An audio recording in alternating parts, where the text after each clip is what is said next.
Alhamdulillahirabbil alamin. Semoga kajian-kajian yang ada di Urbi Allah ini membuat saya khususnya dan membuat kita semua semakin menyadari bahwa pentingnya ma'rifatullah itu guna hidupnya syariat-syariat yang kita kerjakan, agar tidak mati lagi syariat yang kita kerjakan, agar tidak mati lagi sholat kita, agar tidak mati lagi ibadah kita, agar tidak mati lagi zikiran kita, agar tidak mati lagi bacaan Al-Quran kita, dan agar tidak mati lagi sebuah aktivitas yang kita lakukan, agar sampai bangkit semua amal yang kita kerjakan pulang kepada Allah. Itulah yang dimaksud hari kebangkitan itu. Ketika bangkit semua kembali pulang kepada inna lillahi wa inna ilaihi raji'un. Alhamdulillahirabbil alamin. Silakan saudaraku, sahabatku, ada yang mau naik ke atas, silakan. Permintaan naiknya silakan.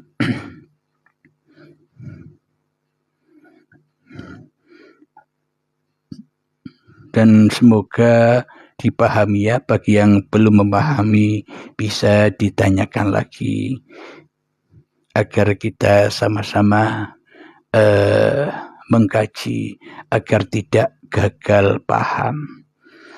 Dan selama ini kita memang hanya mengedepankan syariat saja tanpa makrifat, sehingga syariat yang kita kerjakan tersesat dari Allah.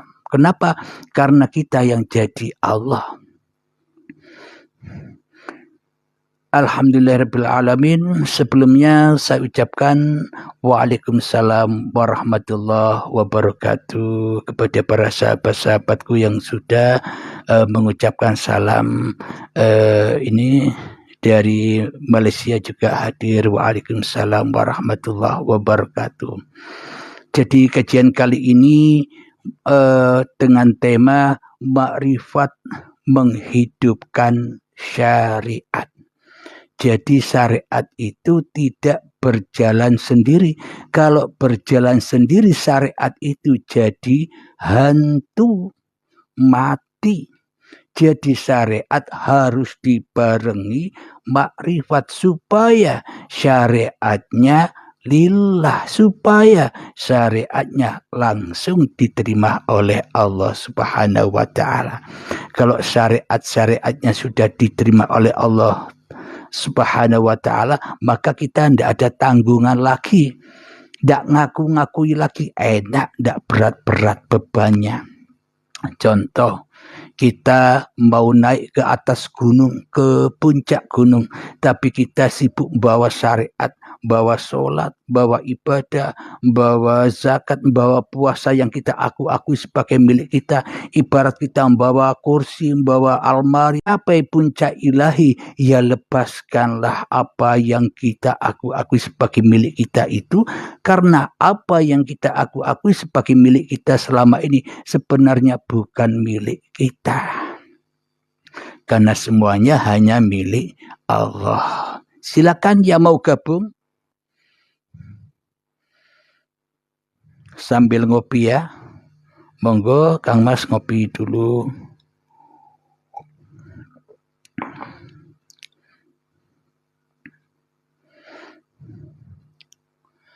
I love you dari Malaysia.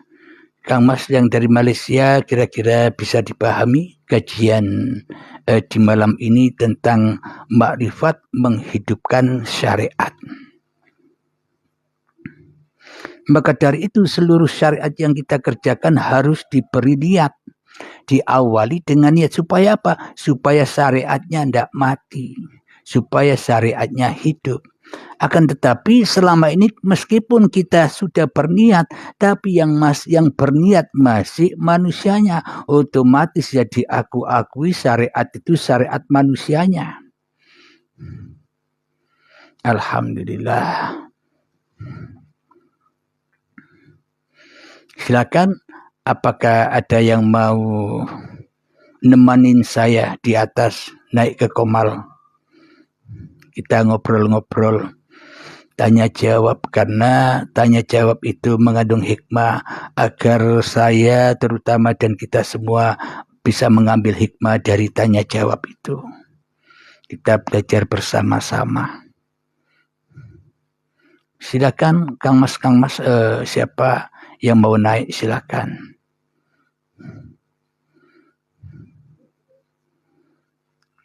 Kang Selamat dari Malaysia, silakan mau naik. Kalau tidak ada yang mau naik, otomatis tak tarik ini. Siapa yang mau?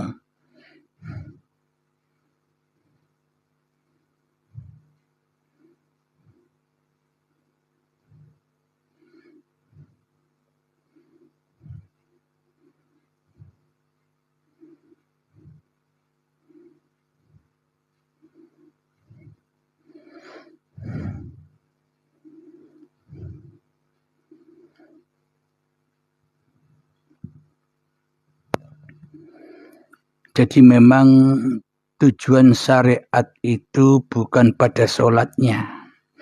Tujuan syariat itu bukan pada zikirannya. Tujuan syariat itu bukan pada tanya, bukan ngaji Al-Qur'annya, bukan puasanya, bukan hajinya dan sebagainya. Akan tetapi tujuan syariat itu ya kepada lillahnya, kepada makrifatnya. Alhamdulillah, Kang Selamat. Assalamualaikum Kang Mas. Waalaikumsalam warahmatullahi ta'ala wabarakatuh. Alhamdulillah. Suara saya bisa didengar? Jelas, amat jelas Ustaz, amat jelas. Alhamdulillah. Waalaikumsalam warahmatullahi wabarakatuh. Gimana kabarnya? Sehat? Sehat, alhamdulillah. Alhamdulillah. Kang Mas Joni, ayo naik. Kira-kira yang sudah dijelaskan tadi tentang makrifat menghidupkan syariat bisa dipahami ya Kang Mas ya? Alhamdulillah. Sangat mudah dipahami, logika, ya kan? Mudah, jelas, lagi terang. Terima kasih. Alhamdulillah. Alhamdulillahirabbil alamin. Kita sama-sama belajar ilmunya Allah agar kita bisa kembali kepada Allah. Saya, Anda pun sama-sama belajar. Karena Anda dan saya sama-sama makhluk. Assalamualaikum Kang Mas Joni dari Malang, silakan. Waalaikumsalam Mbak Kalim, apa kabar? Alhamdulillah, 3 tahun tidak pernah ketemu ini. Mantap Mbak Kalim, saya nyimak. Alhamdulillah. Kang Mas Joni, apa yang mau ditanya-tanyakan? Meskipun Anda tahu tidak apa-apa bertanya. Agar apa? Agar tanya jawab ini membawa hikmah untuk kita semua, baik yang di atas atau yang di bawah, agar meramaikan, ya Kang Mas Joni ya. Iya, itu kemarin itu loh Mbak Kalim. Kan ada yang mengatakan bertemu Syekh Siti Jenar, ada di rumahnya. Nah, itu bagaimana itu Mbak Kalim kalau pandangannya Mbak Kalim ini? Oh ya, kalau menurut saya itu kan beliaunya masih didudukkan di dalam mukasafah Kang Joni. Mukasafah karomah, masih terbukanya hijab kemakhlukan, belum terbukanya hijab Tuhannya. Tapi kalau hijab Tuhannya sudah terbuka, maka hancur leburlah hijab makhluknya. Akan tetapi bila hijab makhluknya yang terbuka, pasti Allahnya masih gaib. Tambah gaib, tambah halu. Ya, itu khawatirnya kan masuknya ke halusinasi. Iya pasti, tidak khawatir lagi ya pasti di situ. Tapi kalau kita kaji dari bawah salah. Akan tetapi bagi kita kan punya dua sudut pandang. Ada dari atas langit, dari bumi. Kalau kita kaji dari langit, maknanya kita kaji dari Allah. Mana ada yang salah manusia di dunia ini? Ya Kang Mas Joni? Ya, benar. Jadi memang kita harus bijaksana. Bila kita sudah memahami Allah, ya harus bijaksana. Kita pakai dua sudut pandang. Kalau kita hanya pakai sudut pandang bumi saja, kalau kita pakai sudut pandang syariat saja, ya kita sendiri akhirnya terjebak di dalam itu juga. Ya enggak Kang Mas Joni? Betul. Karena masih Kita ada masalah itu ya, kalau iya, kalau kita kemanusiaan. Jadi cara meneliti atau cara menimbang atau cara mengetahuinya sangat mudah Kang Mas Joni. Jadi ketika kita meremehkan orang, ketika hati kita menyalahkan orang, itu kita jangan melihat orangnya, itulah diri kita.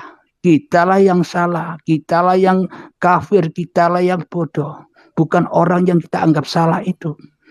Itu tandanya kita tahu, ternyata ketika kita menilai orang, ternyata hakikatnya kita menilai diri kita sendiri. Ya enggak Kang Mas Joni? Ya. Nah, jadi di situ cara menimbangnya. Karena kenapa kok kita melihat makhluk? Karena kemakhlukan yang di sini lebih besar daripada yang kita nilai, ya enggak Kang Mas Joni? Ya. Ya. Nah, jadi kalau memang hanya Allah yang berkuasa atas diri kita, pasti kita melihat yang lain sama dengan kita melihat diri kita. Kalau kita ini hanya dikuasai oleh Allah, apalagi yang lain. Nah, itulah timbangannya Kang Mas Joni. Jadi memang ibarat cermin. Jadi cermin. Apa yang kita nilai itu hakikatnya cermin diri kita sendiri. Kalau kita menyangka baik, itulah kebaikan. Tapi kalau kita menyangka buruk kepada orang lain, ternyata yang lebih buruk bukan orang lain itu, tapi ya diri kita sendiri. Ya Kang Mas Joni? Betul. Yang terpenting kita sudah punya dua sudut pandang agar tidak jadi Dajjal yang punya mata satu, hanya memandang dunia saja. Akhirnya kafarok, selalu kufur dari Tuhannya. Hanya memandang makhluknya saja tanpa bisa menerobos siapa di balik makhluk yang kita pandang itu. Iya enggak Kang Mas Joni? Ya. Iya, sambil ngopi, enjoy saja.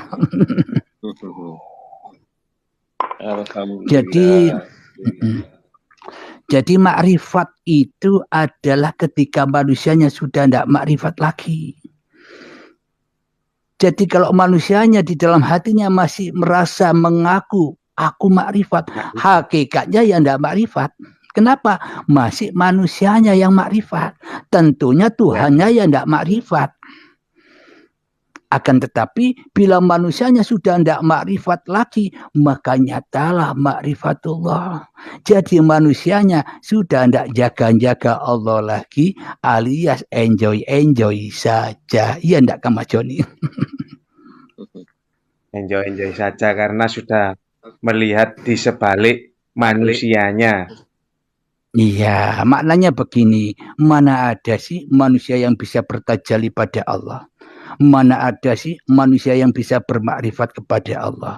Mana ada sih manusia yang bisa wusul kepada Allah? Manusia barang mati kok. Manusia hanya makhluk yang tidak bisa apa-apa kok ngaku-ngaku makrifat. Manusia hanya makhluk yang tidak bisa apa-apa kok ngaku-ngaku wusul, ngaku-ngaku tajalli, ngaku-ngaku mi'raj. Jadi kita tidak usah bingung-bingung wusul, mi'raj, tajalli. Biar Allah yang bertajalli pada kita. Biar Allah yang wusul pada kita. Biar Allah yang mi'raj kepada kita. Kenyataannya kan memang begitu Kang Mas Joni, ya kan? Ya.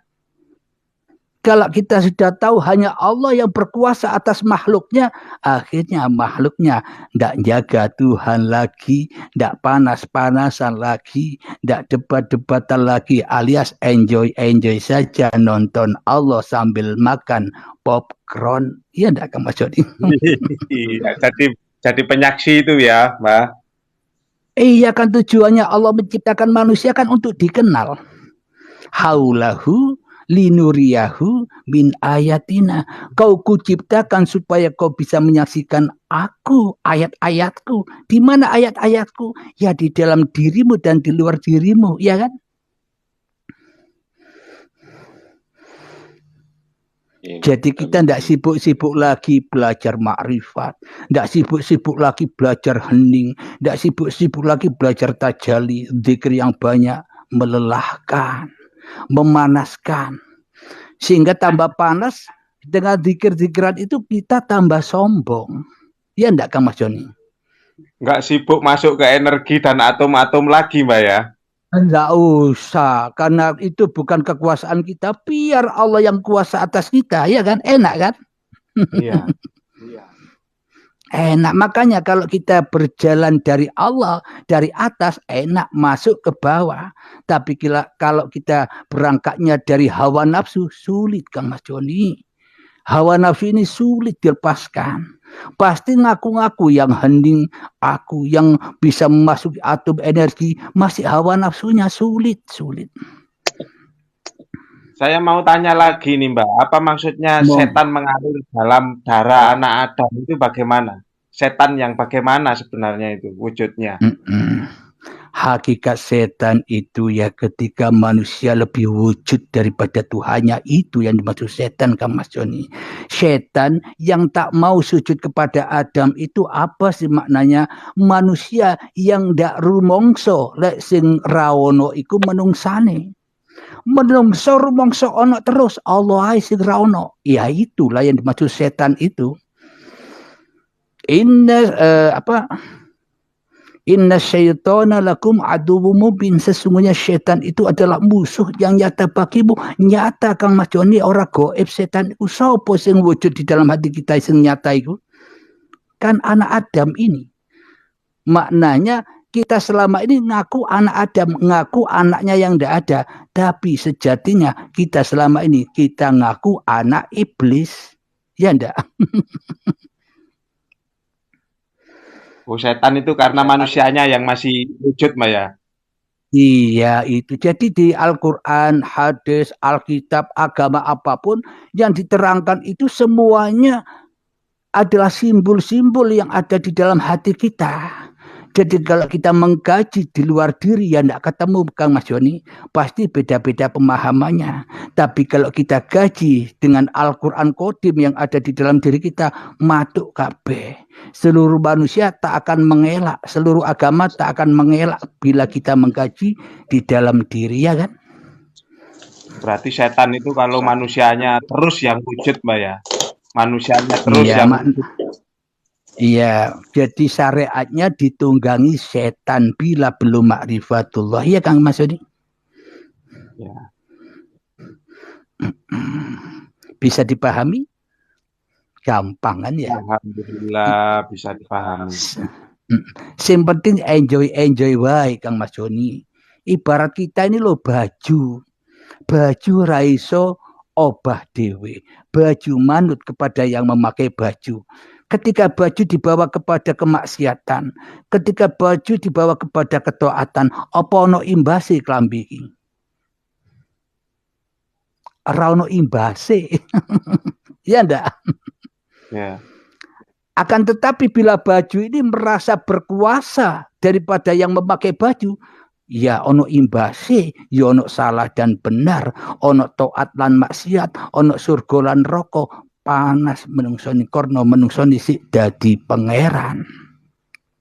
Rumangsa kuwasa daripada Allah, ya kan Kang Mas Yoni?